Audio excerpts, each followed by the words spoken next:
Levítico capítulo 22. E Yahvé falou a Moisés e disse: Dize a Arão e a seus filhos que se consagrem pelas santas oferendas dos israelitas, para que não profanem meu santo nome, que deve ser santificado por minha causa. Eu sou Yahvé.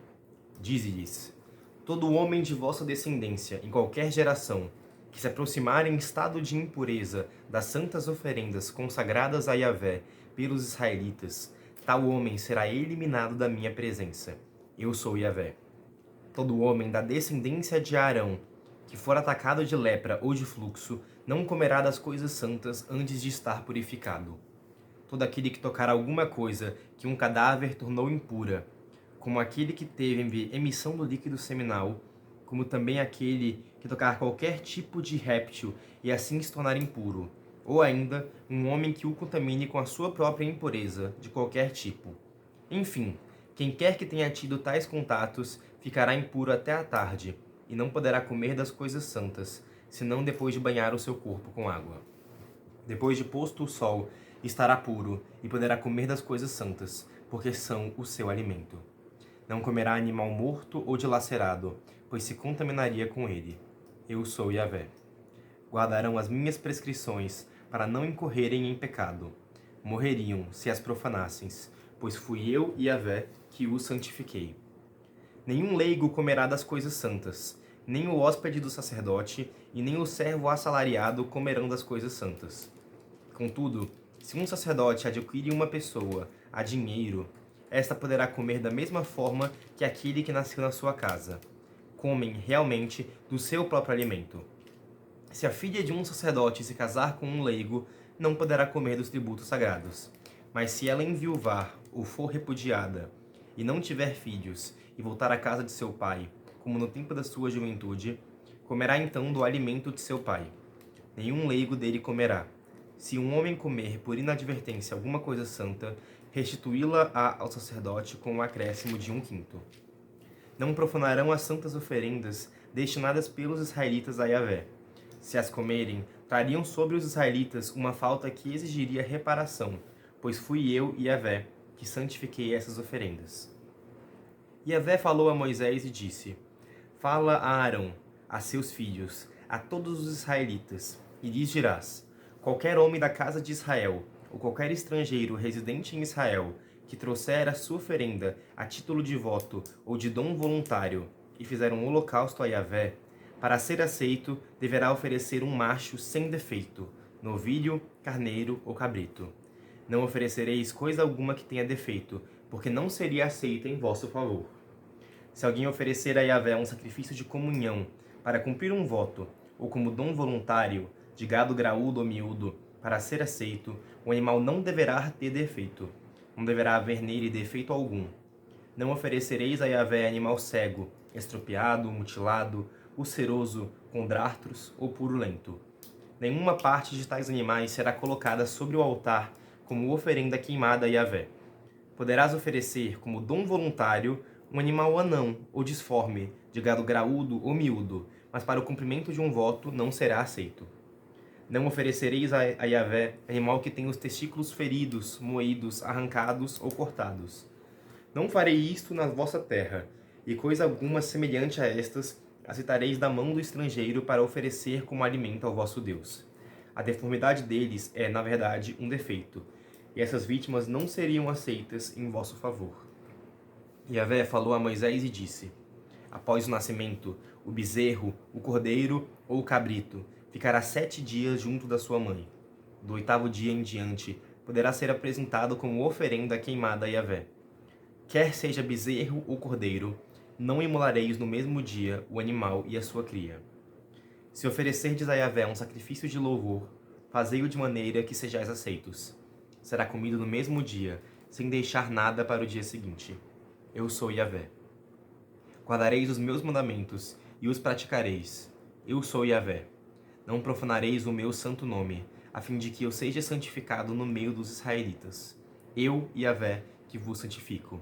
Eu que vos fiz sair da terra do Egito, a fim de ser o vosso Deus.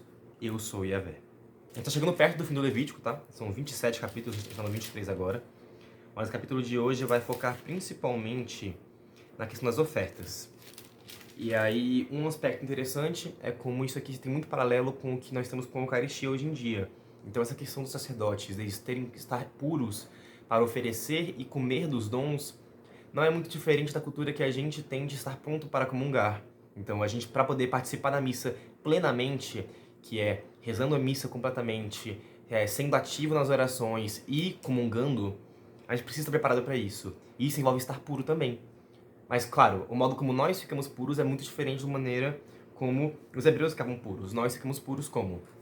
A partir do batismo, que é um pré-requisito básico para se poder comungar, porque é por ele que nós começamos um vínculo com Jesus e apagamos a marca do pecado original, e pela confissão, que é a maneira, é a nossa confissão, ou nossa purificação rotineira, digamos assim, que é nós reconhecendo que apesar da participação pelo batismo do sacrifício de nosso Senhor Jesus Cristo pelos nossos pecados, nós ainda assim pecamos ao longo da nossa vida. E é parte da nossa reconciliação com Deus, reconhecer os nossos erros, confessá-los diretamente a Ele por meio da figura do Padre, e aí então sim podemos estar em plena comunhão novamente com Ele na missa. E bem, da Eucaristia era isso. Outra coisa interessante aqui é um aspecto mais histórico, não tão teológico, mas que é da figura que o escravo aqui representa. Porque é sabido que a escravidão foi um fenômeno social que perdurou muitas eras da história humana, infelizmente, mas ainda assim faz sentido a gente mencionar a escravidão do período moderno e começo do período contemporâneo, né, como algo especialmente perverso, porque muitas culturas em que se permitia a escravidão na Idade Antiga, a escravidão não era tida como a propriedade absoluta como era na Idade Moderna, a ideia de que você poderia castigar até a morte um escravo porque era só um animal para você. Um exemplo que eu já vi e acho muito feio é de que nos Estados Unidos, em algum momento da história, houve a aquisição de uma empresa privada por parte do governo confederado, se não me engano, e parte das propriedades que aquela empresa tinha eram escravos. E aí estavam colocados na parte de gado. Então, tipo assim, listava os bois que tinha na empresa, os cavalos, as máquinas e os escravos que tinha. E por que eu tô falando disso? Porque aqui você vê que tem uma noção diferente. Aqui, se um sacerdote de alguma forma adquire um escravo, esse escravo tem direito a participar de comer também dos sacrifícios, dos dons de Deus. Por quê? Porque apesar do escravo dever o serviço ao seu mestre, ele é sentido como parte da família daquele. Isso aqui, claro, não justifica de forma alguma escravidão, mas essa discrepância é muito grande pra gente ver como a escravidão na Idade Moderna foi especialmente cruel. Porque, por mais que já houvesse essa noção extremamente desvirtuada da posse de uma pessoa por outra, essa despersonalização que a escravidão na Idade Moderna passou, foi um ferido, um aspecto mais pontual. Isso não foi pervasivo durante toda a história humana. Então querer justificar de forma alguma o que aconteceu como se fosse algo comum na história humana não é verdade. Porque foi especialmente cruel. Mas enfim, esse canal não é de história, esse canal... Quer dizer, é de história também, se eu pensar, mas... Não é o ponto. Eu só queria falar isso porque eu já vi gente criticando tanto várias posições diferentes, querendo usar o fato de que na Bíblia é citada a escravidão como algo que acontece. Primeiro, a Bíblia também tem um aspecto histórico.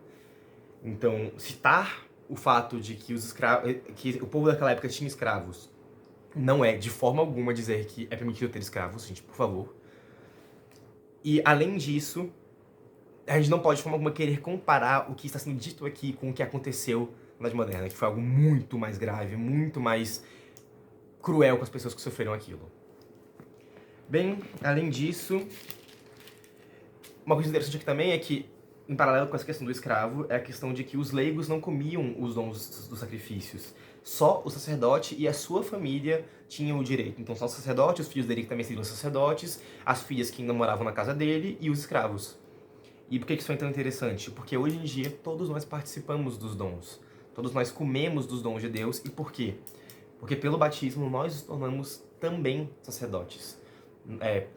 Isso tem no vídeo da Crisma, que a gente tem um triplo aspecto da Crisma, que é sacerdotes, profetas e reis. São as três heranças que a gente tem, porque eram as três coisas que Jesus era plenamente. Então, como no batismo a gente participa, ali se aproximando de Jesus, são os três dons que a gente recebe. Então, nós podemos participar, ao contrário aqui do povo leigo do Antigo Testamento, porque nós também nos tornamos sacerdotes, apesar de, claro, ser um sacerdócio diferente do que o que os padres e bispos têm. Outra coisa interessante, um pouco mais no final do capítulo, a gente fala sobre a questão dos animais sacrificados, e que a ideia é de que quanto mais perfeito é um sacrifício, mais eficaz ele é. Então, a ideia é que o sacrifício de comunhão precisa ser um cordeiro sem defeitos, de gal graúdo, e que precisa para poder ser aceito. E que você até poderia ofertar como um ato voluntário de amor a Deus, de oferenda mesmo, algum animal que tenha algum defeito menor. Mas que isso não pode ser feito como um voto, isso não vai ser feito como isso não satisfaz as suas obrigações. E por que isso é interessante? Porque se quanto mais perfeito é o sacrifício, mais aceito ele é, mais eficaz ele é, então a gente volta para Jesus de novo. Não tem sacrifício mais perfeito do que o próprio Deus feito homem. Completamente sem defeitos, completamente sem pecado e completamente capaz de reconciliar o abismo gigantesco que existe entre o homem e Deus. Além disso, aqui a questão do oitavo dia eu acho muito interessante, porque fala que o bezerro não pode ser ofertado nos primeiros 7 dias de nascimento, porque é no oitavo dia só que esse cordeiro pode ser oferecido a Deus e separado da mãe. Isso tem uma correlação tanto com a cultura hebraica da época, com a consagração do filho a Deus, que a consagração do primogênito acontecia no oitavo dia, mas isso tem um paralelo lá com Lucas capítulo 2. Porque em Lucas capítulo 2 é quando José e Maria levam Jesus no templo para consagrar a Deus, já que é um primogênito, e aí é o momento que Maria recebe a primeira dor. É o momento que Simeão anuncia que uma espada transpassará o coração. Então a ideia é de que os primeiros 7 dias da vida de Jesus, ele estava protegido ali, sob o tutela da mãe. Mas aí no oitavo dia, Maria recebe essa notícia de que Jesus não vai ficar protegido. De que Jesus veio ao mundo para sofrer e para ser morto. Então é um paralelo muito, muito bonito aqui, de que só nesse primeiro período ali havia essa proteção, essa paz, e que naquele momento Maria recebe a primeira dor, denunciando a morte do próprio filho, e quem não ficaria protegido. E por fim, e a questão de quando oferecer um sacrifício de louvor, que terá que ser comido no mesmo dia, isso não deixa nada para o dia seguinte. Isso é algo que também vem lá do Êxodo, da questão do banquete da Páscoa, né, que foi comido às pressas, depois levado todos os pertences dos hebreus para fora, que eles fugiram. E isso me lembrou também a questão de Jesus, porque assim como na Páscoa eles precisavam comer tudo no mesmo dia, sem deixar nada para o dia seguinte, quando Jesus morreu, o corpo dele não podia ser deixado na cruz, porque era Páscoa. Então, ninguém queria deixar lá, porque não queriam deixar os corpos à vista durante a Páscoa. Mas isso tem significado. Então, assim como o corpo de Jesus é o nosso sacrifício pascal perfeito, ele não pode ficar lá de um dia para o outro. Então, ele tem que ser guardado no túmulo e sepultado no mesmo dia. Isso é muito interessante também. E também as pressas, né? Nas pressas se acha um túmulo para poder guardar o corpo dele. Muito bonito esse capítulo, achei ele bem legal. Mas por hoje é isso.